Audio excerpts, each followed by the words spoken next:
আরে ভাইরা, শহরের বাতাস আজ বেশ গরম। লুঙ্গিটা না পরলে তো পুড়েই যেতাম আমি। আমার কপালটাই খারাপ।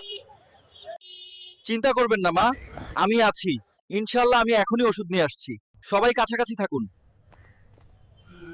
দেখুন, এই চাচা 30 বছর ধরে এই জায়গায় বসে আছেন। চলেন তার পাশে দাঁড়াই। সবাই তার কাছ থেকে সবজি খাই আর কিনি। এই শহর অনেক কিছুই লুকিয়ে রাখে, কিন্তু এই মানুষগুলোর কষ্ট দেখলে গা শিউরে ওঠে। জীবন কতটা কঠিন। বন্ধুরা, আজকে আমি এসেছি রেলওয়ে স্টেশনে, যেখানে মানুষ 3 বেলা খাবারও পায় না। আসুন তাদের পাশে দাঁড়াই। ভাই, এই শহরে ট্রেনে ওঠা মানে যুদ্ধ করা। হাত দিয়ে তো ধরলাম, লেজটা কোথায় রাখবো?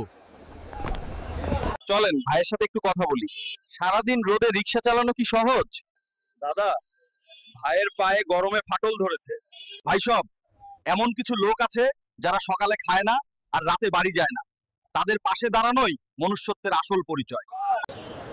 এই মেশিন কি শুধু টাকাই দেয়, ভালোবাসা দেয় না? হায়, শহরের জীবন। আমি যতটা পারি নিজের হাতে রান্না করে খাই। আমি তাতে বিশ্বাস করি।